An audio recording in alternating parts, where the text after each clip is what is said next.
तो दोस्तों आज हम लोग क्या पढ़ने वाले हैं कि शेयर मार्केट के बारे में थोड़ा आज जानने की कोशिश करेंगे कि आखिर ये किस चिड़िया का नाम है। तो चलिए आइए देखते हैं और आसान भाषा में हम इसको समझने की कोशिश करेंगे कि आखिर ये क्या है। मैं पूरा शेयर मार्केट आपको 10 से 15 मिनट के वीडियो में ही पूरा समझाने की कोशिश करूँगा।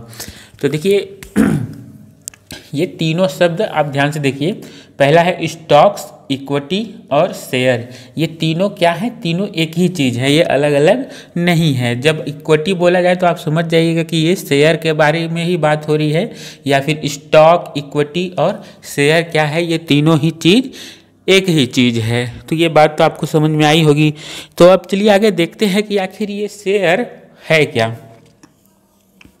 देखिए इस शेयर को क्या बोला जाता है, हिंदी में क्या बोला जाता है? हिस्सा बोला जाता है या हिस्सेदारी, आप समझ जाइए। और इसी को क्या बोला जाता है? पार्टनरशिप बोला जाता है, पार्टनरशिप। ठीक है, पार्टनरशिप। तो आपने सुना होगा कि इस कंपनी का मैंने ये शेयर खरीदा, किसी के मुंह से सुना होगा। तो इसका मतलब क्या हुआ कि आपने उस कंपनी की से क्या खरीदी है? थोड़ा बहुत पार्टनरशिप खरीदा, यानी कि आप उस कंपनी के क्या हो गए हैं? पार्टनर हो गए हैं। आपने अगर किसी कंपनी का, मान लीजिए कि रिलायंस हो गया या टाटा, चलिए ले लेते हैं, क्या है? टाटा। आपने टाटा का कुछ शेयर खरीदा, तो इसका मतलब क्या हुआ कि आप उस कंपनी के क्या हो गए? हिस्सेदार हो गए, यानी कि पार्टनर हो गए। तो कोई कंपनी आपको अपना पार्टनर क्यों बनाती है? आप कभी सोचने की कोशिश करिए कि क्यों टाटा कंपनी, इतनी बड़ी कंपनी, आपको पार्टनर क्यों बनाएगी? हाँ, वो पागल तो है नहीं कि आपको अपना पार्टनर बनाएगी। तो आखिर पार्टनर वो क्यों बनाती है? तो इस बात को आइए समझते हैं। देखिए जब भी किसी कंपनी को, ठीक है, जब भी किसी कंपनी को कोई काम करना होता है, अपने काम को आगे बढ़ाना होता है, तो उन्हें क्या चीज़ की ज़रूरत पड़ती है? उन्हें ज़रूरत होती है पैसों की ज़रूरत होती है। किस चीज़ की ज़रूरत होती है? उन्हें ज़रूरत होती है फंड की। ये फंड कहाँ से आएगा? ये फंड आ सकता है, वैसे तो ये चाहे तो टाटा चाहे तो लोन ले सकते हैं किसी बैंक से, ठीक है, किसी बैंक से वो क्या कर सकते हैं? लोन ले सकते हैं। लेकिन बैंक से लोन लेने पर प्रॉब्लम क्या है कि उन्हें भारी इंटरेस्ट रेट के साथ, यानी कि 10-12% या 15%, जो भी सभी बैंकों का अलग अलग रहता है, तो उस हिसाब से उनको फिर वापस करना होगा। लेकिन अगर वो क्या करे, एक पार्टनर बना ले, ठीक है, अगर कोई कंपनी पार्टनर बनाएगी तो उससे फ़ायदा क्या होगा कि अगर जैसे मैं 2 लोग मिलकर के, हम लोग पार्टनरशिप करके कोई कंपनी खोलते हैं, ऐसा मान लीजिए, तो अगर पैसा डूबता है तो मेरे अकेले का नहीं डूबेगा। अगर मान लीजिए कि टाटा ने फंड लिया है बैंक से, तो अकेले क्या पैसा, अगर उनकी कंपनी डूब जाती है तो अकेले किसका पैसा डूबेगा? टाटा का पैसा डूबेगा पूरे का पूरा, ठीक है। लेकिन अगर कि वो क्या कर दे, पार्टनरशिप में खोलेगा, ठीक है, पार्टनरशिप में खोलेगा, तो क्या फ़ायदा होगा कि अगर टाटा का पैसा डूबता है तो उनके पार्टनर का भी पैसा डूबेगा। यानी कि क्या होता है, अगर आप किसी कंपनी का शेयर लेते हैं, किसी कंपनी के अगर आप शेयर को खरीदते हैं, ठीक है, किसी कंपनी के अगर आप शेयर को खरीदते हैं, तो अगर कंपनी प्रॉफिट में जाती है तो जितना कंपनी को प्रॉफिट होगा उतना ही प्रॉफिट किसको होगा? आपको भी होगा, ठीक है। जितना प्रॉफिट कंपनी को होगा उतना ही प्रॉफिट आपको भी होगा। तो ये बात समझ में आई होगी। तो दोस्तों मैंने जैसे बताया कि आप किसी कंपनी का अगर शेयर खरीदते हैं तो आप उस कंपनी के क्या हो जाते हैं? पार्टनर बन जाते हैं। और प्रॉफिट या लॉस होने की स्थिति में जितना प्रॉफिट या लॉस कंपनी को होगा, वो प्रॉफिट या लॉस आपको भी झेलना पड़ेगा, क्योंकि आप कंपनी के क्या है? हिस्सेदार हैं। तो अगर आप ज़्यादा कंपनी के अगर ज़्यादा हिस्सेदार हैं तो आपको ज़्यादा लॉस होगा, और इसी तरीके से अगर कम आपने शेयर खरीदे हैं तो कम लॉस होगा, ठीक है। तो ये कोई भी कंपनी कैसे अपने शेयर्स पब्लिक तक पहुंचाएगी, ठीक है, कैसे कोई भी कंपनी अपने शेयर्स पब्लिक तक पहुंचाएगी, तो वो जिस द्वारा कंपनी पब्लिक तक वो पहुंचाती है, वो किसके द्वारा पहुंचाती है? शेयर मार्केट के द्वारा पहुंचाती है। किसके द्वारा पहुंचाती है? शेयर मार्केट के द्वारा पहुंचाती है। अब आप धीरे धीरे पूरी बात समझेंगे तो चलिए देखते हैं। आइए चलिए पूरे खेल को समझने की कोशिश करते हैं। मान लीजिए रिलायंस एक कंपनी है, मतलब मानना क्या है, रिलायंस एक कंपनी ही है, तो उसे अपने काम को आगे बढ़ाना है। उसको क्या करना है, अपने काम को आगे बढ़ाना है और उसको चाहिए पैसे।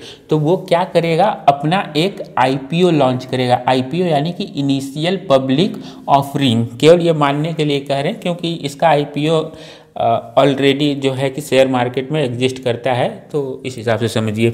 देखिए रिलायंस को पैसे की ज़रूरत पड़ी तो उसने क्या किया, अपना आईपीओ लॉन्च किया। तो आईपीओ कैसे लॉन्च होता है, एक हमारा जो इंडियन गवर्नमेंट रेगुलेटरी बोर्ड है, बॉडी है, उसको बोलते हैं सेबी, SEBI, यानी इसको क्या बोलते हैं, SEBI security and exchange board of India. ये इसके पास, रिलायंस किसके पास जाएगी, इसके पास जाएगी और जो भी कागज़ और जो भी पेपर वगैरह है वो सबमिट करेगा, तो सेबी जो है इनको अप्रूवल दे देगा आईपीओ लॉन्च करने के लिए शेयर मार्केट में। ठीक है, ये पूरे क्या करता है, ये इन सब को देख रेख करता है, यानी कि ये इसके अंडर में आएगा, ये दोनों भी इसके अंडर में आएंगे, ये कंपनियां भी इसके अंडर में आएंगी और जो पब्लिक है वो भी सेबी के अंडर में आएगा। ये सबको सब पे निगरानी बना करके रखता है। ठीक है, तो देखिए इन्होंने गया, इनको अप्रूवल मिल गया आईपीओ लॉन्च करने का, इन्होंने आईपीओ लॉन्च कर दिया। तो अब देखिए ये अपने जो शेयर है, ये अपना शेयर कहाँ पे लॉन्च करेगा, ये अपना शेयर या तो एनएससी में देगा या तो बीएससी में देगा, या तो दोनों जगह दे सकता है, इसमें कोई दिक्कत नहीं है। अब ये एनएससी और बीएससी क्या है, ये आप समझ जाइए कि दो दुकानें हैं जहाँ पर शेयर बिकते हैं। ठीक है, तो इन्होंने जो भी था शेयर इनको दे दिया, एनएससी को और बीएससी को। देखिए एनएससी को क्या बोलते हैं, नेशनल स्टॉक एक्सचेंज, और बीएससी को क्या बोलते हैं, बॉम्बे स्टॉक एक्सचेंज। ठीक है, नेशनल स्टॉक एक्सचेंज और ये बॉम्बे स्टॉक एक्सचेंज, ये इनको बोला जाता है। ठीक है, अब इसी से जुड़ा हुआ एक और शब्द है, उसको भी समझ जाइए, ये है निफ्टी। ये क्या है, निफ्टी 50 आपने सुना होगा। तो ये देखिए निफ्टी किससे बना है, ये नेशनल स्टॉक एक्सचेंज के एन से, यानी नेशनल से, और 50 यानी नेशनल और 50 दो शब्दों से मिलकर के ये बना है निफ्टी। ठीक है, नेशनल और 50 से मिलकर क्या बना है, निफ्टी। तो आखिर ये निफ्टी है क्या, तो नेशनल स्टॉक एक्सचेंज यानी एनएससी में करीब 1600 कंपनियां रजिस्टर हैं, लगभग 1641 इस समय जो है कि 1641 कंपनियां रजिस्टर हैं। तो उसमें से जो टॉप कंपनियां हैं, ठीक है, टॉप की अलग अलग सेक्टर में जो काम कर रही हैं कंपनियां, उनकी जो टॉप की कंपनियां हैं, टॉप की 50 कंपनियों को मिला करके ये निफ्टी बनता है। 50 की टॉप कंपनियों को मिला करके निफ्टी बनता है। ये याद रखिएगा कि ये 50 जो कंपनियां हैं ये अलग अलग सेक्टर में काम करती हैं। कोई स्टील में काम करता है, कोई एल्युमिनियम में काम करता है, तो इस तरीके से अलग अलग सेक्टर की कंपनियां हैं, तो उनको मिला करके क्या बनता है, निफ्टी बनता है। निफ्टी है क्या, निफ्टी एक प्रकार का इंडेक्स है। ठीक है, जैसा आपने टीवी में देखा होगा, इंडेक्स यानी कि ये इस तरीके का एक इंडेक्स है जो ये दिखाता है कि आज के दिन या फिर कुछ दिनों का एक ब्यौरा दिखाता है, जिसमें ये पता चलता है कि निफ्टी यानी कि ये 50 कंपनियां जो हैं कैसा प्रदर्शन कर रही हैं, ऊपर जा रही हैं कि नीचे जा रही हैं, तो ये इन 50 कंपनियों से निर्धारित होता है। ठीक है, और इसी तरीके से इससे जुड़ा हुआ एक शब्द है जिसको बोलते हैं सेंसेक्स। क्या बोलते हैं, सेंसेक्स। इसमें क्या होता है, बीएससी। ठीक है, बीएससी में करीब 5400 कंपनियां लिस्टेड हैं। कितनी कंपनियां लिस्टेड हैं, 5400 कंपनियां लिस्टेड हैं।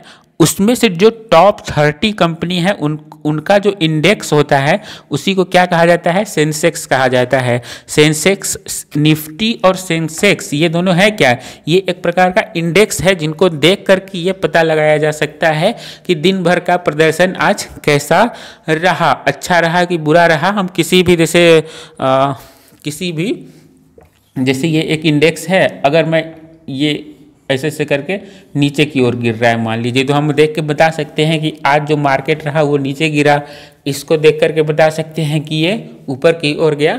तो ये एक प्रकार के इंडेक्स होते हैं जो कि ये बताते हैं कि मार्केट ने आज कैसा प्रदर्शन किया, या आप उस इंडेक्स को देख करके पता लगा सकते हैं कि दिन भर का खेल कैसा चला। ये आप साल भर का भी निकाल सकते हैं, 5 साल का भी, या जब से कंपनी स्टार्ट हुई है तब से भी हम उसको उसके प्रदर्शन को देख सकते हैं। तो यहाँ तक बात समझ में आया होगा। अब देखिए कि रिलायंस ने क्या किया कि अपने शेयर इनको और इनको दे दिए। तो ये डायरेक्ट पब्लिक के पास नहीं जाती है, ये क्या करती है कि कंपनियों वो दूसरी जो कंपनियां होती हैं जैसे एंजल ब्रोकिंग हो गया, जीरोधा हो गया, 5paisa.com हो गया और अप्स स्टॉक्स हो गए, और भी बहुत सारी कंपनियां हैं, बहुत सारी कंपनियां, मुझे इतने ही मालूम है तो वो मैंने लिख दिया। एंजल ब्रोकिंग, जीरोधा, 5paisa.com और अप्स स्टॉक्स। आप इसके प्रचार भी खूब देखते होंगे टीवी वगैरह पे। तो ये जो कंपनियां हैं, यहाँ आप आम जो पब्लिक है वो कहाँ पे अपना ये शेयर को खरीद या बेच सकता है। तो एंजल ब्रोकिंग, जीरोधा, 5paisa.com, यहाँ हमारा जो इनसे कोई लेना देना नहीं है। हमें जो लेना देना है वो यहाँ से लेना देना है। एंजल ब्रोकिंग, जीरोधा, 5, आपने जहाँ पर भी खुलवाया होगा अपना अकाउंट वहाँ से लेना देना होगा, ठीक है।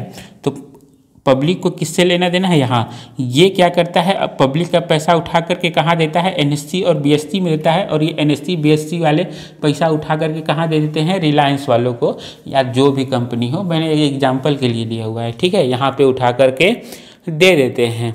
तो यहाँ तक बात समझ में आई होगी। और इन सब को, पब्लिक को, और ये जो कंपनीज हैं जहाँ से हम लोग ट्रेडिंग करते हैं, तो इन सबको, और एनएससी बीएससी हो गया, और इन कंपनियों को सबकी निगरानी कौन करता है, सेबी करता है, Indian security exchange board of India. तो इतनी बात समझ में आई होगी।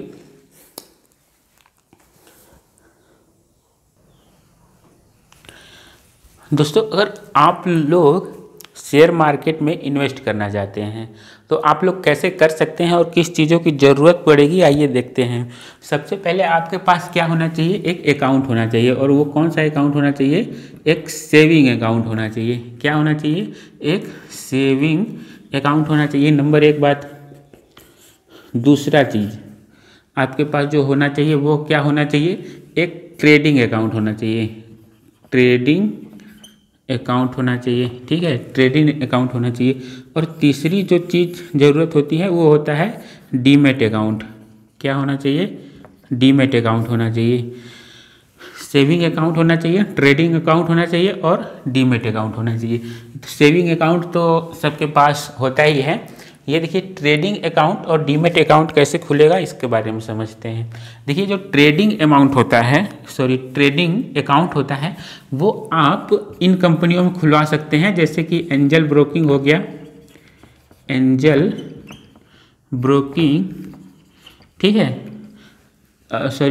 इस समय इसका नाम एंजल 1 हो गया है, सब वही बात है, एंजल ब्रोकिंग या एंजल 1, ठीक है। या फिर अप स्टॉक्स, 5paisa.com और जीरोधा, और भी बहुत सारे हैं, मुझे बस इतना मालूम है तो मैं यही बता रहा हूँ।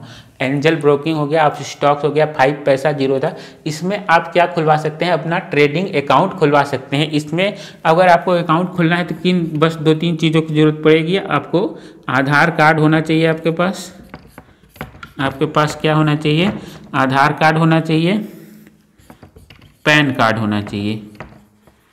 और अगर ये 2 चीज़ है तो, और सेविंग अकाउंट तो होना ही चाहिए। तो अगर ये दोनों चीज़ है आपके पास, आधार कार्ड और पैन कार्ड, और तो मुश्किल से 5 से 10 मिनट में आपका ट्रेडिंग अकाउंट खुल जाएगा, ठीक है। ट्रेडिंग अकाउंट खुल जाएगा। ट्रेडिंग अकाउंट क्या होता है, जहाँ पर आप खरीद फरोख्त कर सकते हैं किसी भी स्टॉक्स को, ठीक है, किसी भी शेयर को आप खरीद या बेच सकते हैं। उसके लिए आपके पास क्या होना चाहिए, ट्रेडिंग अकाउंट होना चाहिए, ठीक है। अब देखिए, आपको चिंता करने की ज़रूरत नहीं है कि ये डीमेट अकाउंट कैसे खुलेगा। ये डीमेट अकाउंट ये कंपनियां खुद आपको खोल के देंगी। तो ये डीमिट अकाउंट आखिर है क्या और क्यों खोल के देती हैं वो देखते हैं। देखिए डीमिट अकाउंट आपका कहाँ पर खुलता है, CDSL में खुलता है। CDSL जो है एक गवर्नमेंट बॉडी अथॉरिटी है, ठीक है, गवर्नमेंट बॉडी अथॉरिटी है CDSL, जहाँ पर आपका डीमेट अकाउंट खुलता है ताकि आपने जो भी खरीदा शेयर खरीदा हुआ है वो कहाँ पर जा कर के आपका इकट्ठा हो जाए, वो CDSL में इकट्ठा हो जाए। यानी कि गवर्नमेंट बॉडी अथॉरिटी है CDSL, वहाँ पे आपका डीमेट अकाउंट खुलता है ताकि आपका ये जो है गवर्नमेंट कंपनी है जो कि आपके स्टॉक्स को पे नज़र रखती है। कहीं ये कंपनियां क्या हैं, ये तो प्राइवेट कंपनियां हैं, ये तो कभी भी भाग सकती है ना, तो ये कंपनियां भाग जाएंगी तो आपका फिर ब्यौरा सारा गायब हो जाएगा। तो उससे बचने के लिए आपका जो जितना भी स्टॉक रहता है या शेयर रहता है वो कहाँ पे इकट्ठा रहता है, CDSL में। यानी कि आपको डरने की ज़रूरत नहीं है। अगर ये कंपनियां कल को भाग भी जाती हैं तो आपका जितना भी शेयर है वो यहाँ पर आपका सुरक्षित रहेगा। इसलिए आपको अगर अकाउंट खुलवाना है तो सेविंग अकाउंट, ट्रेडिंग अकाउंट और डीमेट अकाउंट खोलने की ज़रूरत है। ट्रेडिंग अकाउंट ये कंपनियाँ खोल के देती हैं, डीमेट अकाउंट भी ये कंपनियाँ खोल के देती हैं, लेकिन जो डीमेट अकाउंट रहता है वो गवर्नमेंट बॉडी अथॉरिटी यानी CDSL में खुलता है, ठीक है। अब ज़रूरी नहीं है कि यही लोग आपका डीमेट अकाउंट खोलें। आप CDSL के वेबसाइट पर जाकर के खुद भी डीमेट अकाउंट खोल सकते हैं, लेकिन आपको दोनों ही अकाउंट को लिंक करना पड़ेगा।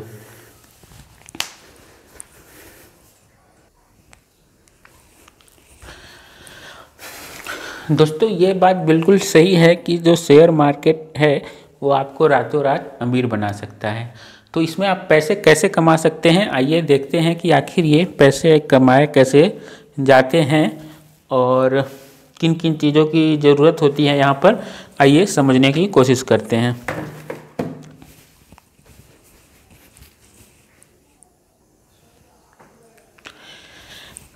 दोस्तों हम इस चार्ट से थोड़ी सी और क्लियरिटी लाने की कोशिश करते हैं कि शेयर मार्केट में पैसे इन्वेस्ट करने पर आखिर होता क्या है। मान लीजिए कि कोई कंपनी है, मान लीजिए कोई XYZ कंपनी है, उसको कितने की 3 करोड़ रुपए की ज़रूरत है, ठीक है। उसको अपना काम करने के लिए 3 करोड़ की ज़रूरत है। उसने अपना IPO लॉन्च कर दिया तो 3 करोड़ की ज़रूरत है। उसने 3 लाख शेयर मार्केट में उतार दिए हैं। कितने शेयर उतार दिए हैं? 3 लाख। देखिए वो कुछ भी कर सकता है, 3 है तो यहाँ 6 लाख भी कर सकता है, 8 लाख भी कर सकता है, ये कंपनी के ऊपर डिपेंड करता है, ठीक है। तो कोई कंपनी थी, उसकी वैल्यू या उसको कितने की ज़रूरत थी, 3 करोड़ रुपए की ज़रूरत थी, तो उसने मार्केट में 3 लाख शेयर जो हैं वो मार्केट में उतार दिए, ठीक है। तो इसका मतलब एक शेयर की कीमत कितनी हो गई, 100 रुपये हो गए। यानी एक शेयर की कीमत कितनी हो गई, 100 रुपये हो गए। तो मैं हूँ, ठीक है, मुझे पैसे कमाने का लालच हुआ तो मैंने क्या किया कि 20 शेयर खरीद लिए। यानी 20 शेयर का दाम कितना हो जाएगा, 2000 रुपये। यानी कि मैंने अपना 2000 रुपया उस कंपनी में लगा करके 20 शेयर के बराबर में हिस्सेदारी उस कंपनी में ले ली है, ठीक है। यानी कि मैंने 20 शेयर अपना उस कंपनी में होल्ड करके रखा हुआ है, ठीक है। मान लीजिए कि उस कंपनी को अब प्रॉफिट होता है, ठीक है। अब कंपनी 3 करोड़ से बढ़ करके कितनी हो जाती है, 6 करोड़ हो जाती है। तो मेरा जो पैसा है वो भी दुगना हो जाएगा। जब ये कंपनी दोगुना प्रॉफिट कमा रही है तो मेरा पैसा भी क्या हो जाएगा, दुगना हो जाएगा। यानी कि एक शेयर की कीमत बढ़ के कितनी हो जाएगी, 200 रुपये। यानी लेकिन उस समय मैंने 100 रुपये में ख़रीदा था, ठीक है। तो अब मेरा पैसा बढ़ करके कितना हो गया, 200 रुपये। तो मैंने 20 शेयर खरीदे थे, उस समय 2000 का था, तो दुगना हो जाएगा, यानी कि 4000 रुपये हो जाएगा। यानी कंपनी जब प्रॉफिट कमाया, दुगना प्रॉफिट कमाया, तो मेरा भी पैसा क्या हो गया, 2 गुना हो गया। तो हर बार ऐसा होगा नहीं कि कंपनी प्रॉफिट ही कमाएगी, लॉस भी होगा। तो मान लीजिए उस कंपनी को क्या होता है, लॉस होता है, ठीक है, लॉस होता है। तो कंपनी शुरुआत में 3 करोड़ की थी, अब बढ़ के कितना, अब कम होकर कितना हो गया है, 1 करोड़ का ही रह गया है। तो अब मेरा पैसा क्या हो जाएगा, अब ये पैसा, तब एक शेयर की कीमत कितनी बच गई, 33 रुपये ही हो गई। यानी मेरा 100 रुपया अब क्या बन चुका है, 33 रुपया बन चुका है, ठीक है। तो और मैंने जो 2000 लगाए थे अब वो मेरा कितना हो गया है, 660 रुपया ही रह गया है, यानी कि करीब 1400 रुपये का मुझे लॉस हो गया है। यानी मैंने जो 2000 लगाए थे अब मेरा कितना हो गया है, केवल 660 रुपये ही रह गया है। तो बात समझ में आई होगी इस चार्ट से कि कैसे सिर्फ न कि प्रॉफिट होता है बल्कि बहुत ज़्यादा घाटा भी हो सकता है।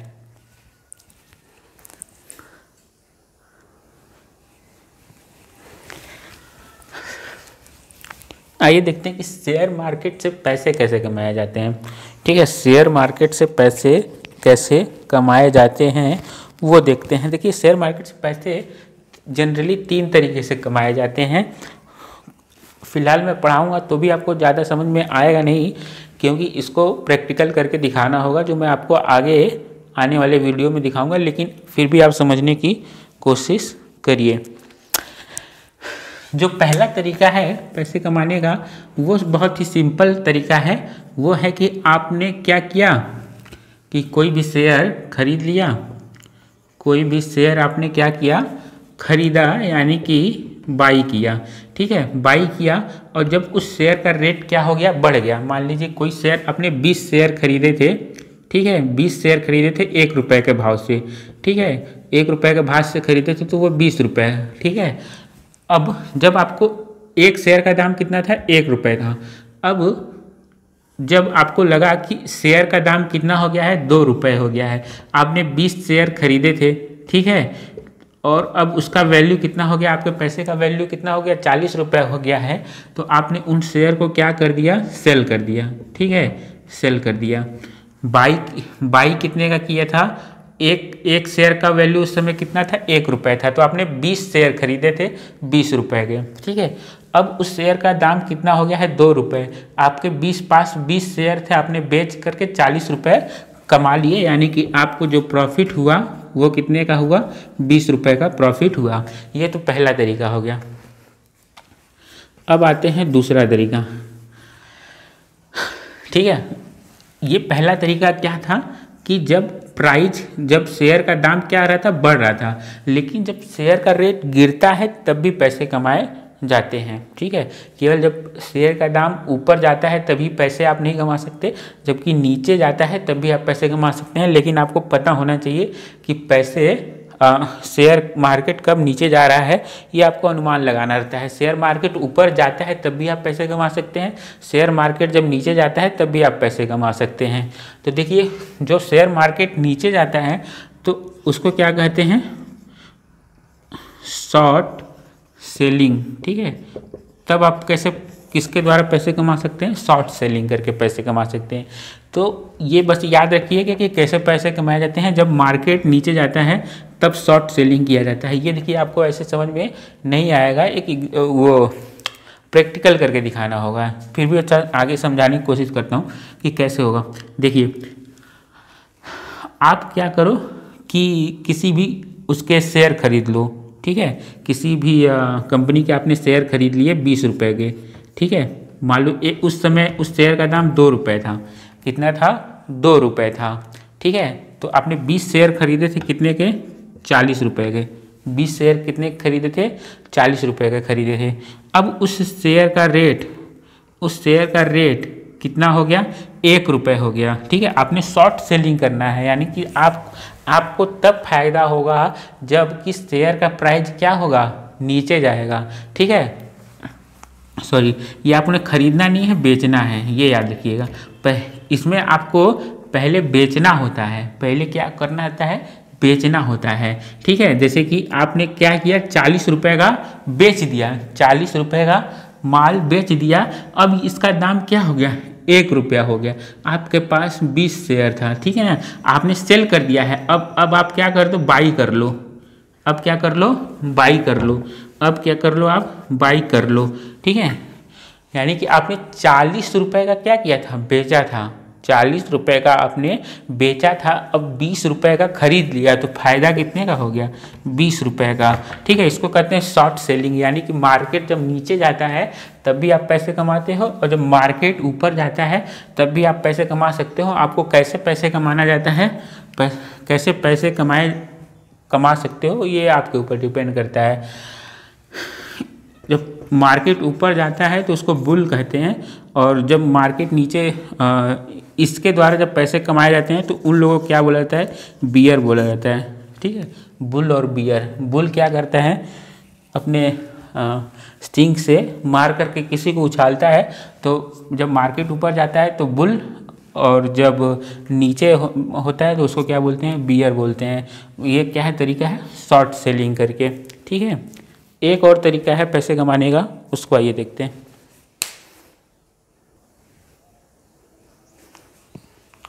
जो तीसरा तरीका होता है वो होता है डिविडेंड।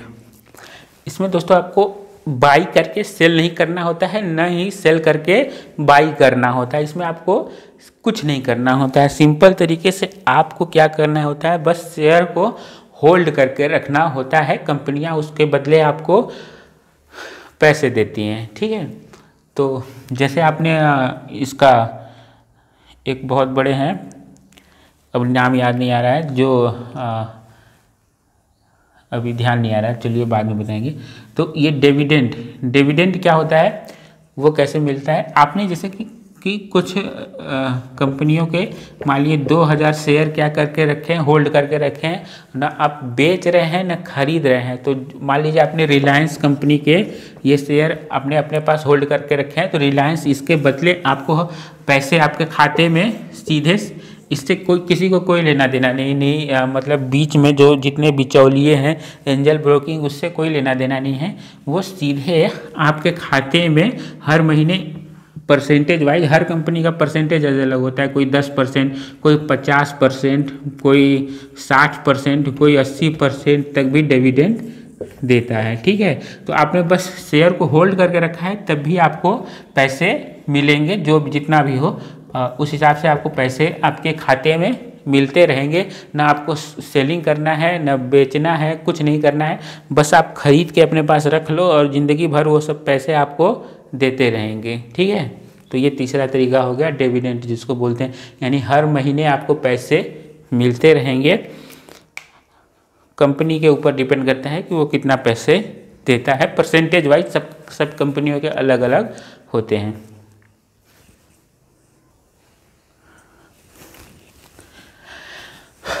अब देखिए मार्केट मैनिपुलेशन क्या होता है, उसको आइए समझते हैं कि आखिर ये होता क्या है। मार्केट मैनिपुलेशन एक सुना होगा, अगर आप थोड़ा बहुत भी मार्केट के बारे में जानते हैं, एक वर्ड होता है पंप एंड डंप।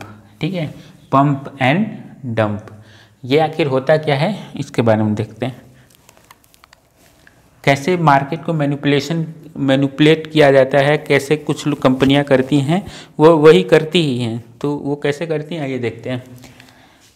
जैसे कि कोई कंपनी हो गई, ठीक है, XYZ जो भी कंपनी है, मान लीजिए X Y और Z, ये करके कोई कंपनी है। ठीक है, और कोई व्यक्ति है, ठीक है, कोई व्यक्ति मान लीजिए राम ले लीजिए। ठीक है, कोई व्यक्ति क्या हो गया, राम हो गया। इस कंपनी के पास बहुत सारे शेयर हैं, लेकिन कौड़ियों के भाव है, कोई खरीद नहीं रहा है। तो मान लीजिए कि 0.5 यानी 50 पैसे का एक शेयर है। तो इस राम ने क्या किया कि इसके करोड़ों शेयर खरीद लिए। कितने शेयर खरीद लिए, मान लो 2 करोड़ शेयर खरीद लिए। ये बस समझने के लिए है, ऐसा होता है। 2 करोड़ शेयर खरीद लिए। ठीक है, इसका कोई वैल्यू नहीं है, कंपनी एकदम बेकार है, लेकिन राम ने क्या किया, इसके 2 करोड़ शेयर खरीद लिए। तो इसने खरीद तो लिए, लेकिन ये बेचेगा कहाँ, ये तो जानता है कि बिकने वाला तो है नहीं, क्योंकि इस कंपनी का डिमांड है नहीं, तो बेचने वाले भी बिकेगा नहीं, क्योंकि खरीदने वाले नहीं है। तो इसने क्या किया, 2 करोड़ शेयर खरीद लिए, ऐसा समझ लीजिए। 2 करोड़ शेयर खरीद लिए हैं। अब ध्यान दीजिएगा, इसने 2 करोड़ शेयर खरीद लिए, तो अब ये खरीद को रखा, 2 करोड़ का माल लगाया है, तो ये तो फंस गया है, क्योंकि इसका माल बिकेगा नहीं। तो ये क्या करेगा कि चारों तरफ अफवाह फैला दिया कि ये कंपनी XYZ कंपनी जो है बहुत गजब की कंपनी है, आने वाले समय में ये बहुत ही ज़्यादा पैसे कमाएगा, ठीक है, बहुत ही ज़्यादा पैसे कमाने वाली है। तो लोगों का रुचि बढ़ जाएगा, लोग क्या करने लगेंगे, इस कंपनी को खरीदने लगेंगे। अब जैसे भी हो पैसे देकर खरीद, जैसे कि अखबारों में पैसे दे दिए, झूठ मूठ का छपवा दिया कि हाँ ये कंपनी जो है आगे बढ़ने वाली है, तो लोग क्या करने लगे, इसमें पैसा लगाने लगे। जब पैसा लगाने लगे तो जो ये देखिए, ये डिमांड और सप्लाई पे काम करता है, ठीक है। अगर डिमांड बढ़ जाएगा तो जो इसका प्राइस रहता है, जो इसका प्राइस रहेगा वो भी बढ़ जाएगा, ठीक है। तो अब लोगों के बीच में जब झूठ मूठ का अफवाह फैल गया है कि बढ़ने वाला है, तो लोग इसी कंपनी में पैसा लगाएंगे। जब पैसे लगाएंगे तो इसका जो प्राइस है, जो पहले 0.50 था, यानी 50 पैसे का था, मान लीजिए वो अब 2 रुपये पहुँच जाता है। क्या पहुँच जाता है? 2 रुपये पहुँच जाता है। कंपनी क्या है, एकदम घटिया है, किसी काम की नहीं है, ये डूबना तय है। तो अब क्या है, इसने झूठ मूठ का अफवाह फैला दिया, लोग पैसे लगाने लगे। अब इस एक शेयर का दाम क्या हो गया, बहुत 2 रुपये बढ़ गए, ठीक है, 1.5 गुना तक बढ़ गया। तो अब ये क्या करता है, चतुराई दिखाता है और अपना जो 2 करोड़ का जो है, अब ये क्या हो गया, लगभग 1.5 गुना बढ़ गया। मान लो 2 गुना बढ़ गया, तो 2 क्या था, इसने 2 करोड़ लगाए थे, अब इसका क्या बन गया, 4 करोड़ बन गया। और इसने क्या किया, अपना पूरा जो है सेलिंग कर दिया।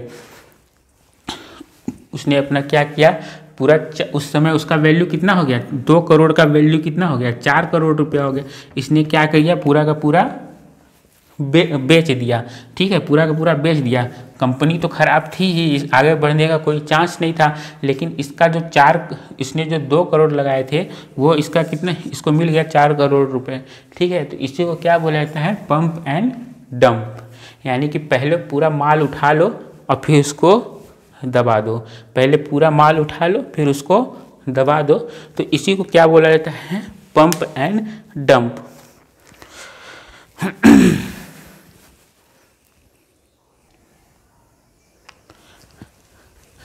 शॉर्ट एंड डिस्टॉर्ट, ये बिल्कुल dump and pump and dump का बिल्कुल ही उल्टा है। इसमें क्या रहता है कि एक वेल इस्टेब्लिश्ड कंपनी है, कोई बहुत बड़ी कंपनी है, ठीक है। मान लीजिए कि जैसे कि आज के समय में रिलायंस है, ठीक है, मान लीजिए रिलायंस है।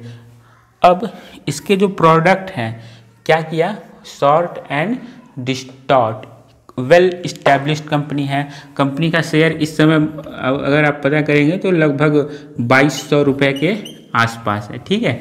तो अब किसी के पास, ठीक है, किसी के पास क्या है कि रिलायंस के शेयर हैं, ठीक है। तो ये कोई अगर इसका जो दुश्मन रहेगा वो क्या करने का कोशिश करेगा कि अगर मार्केट में किसी ने क्या कर दिया, अफवाह फैला दिया।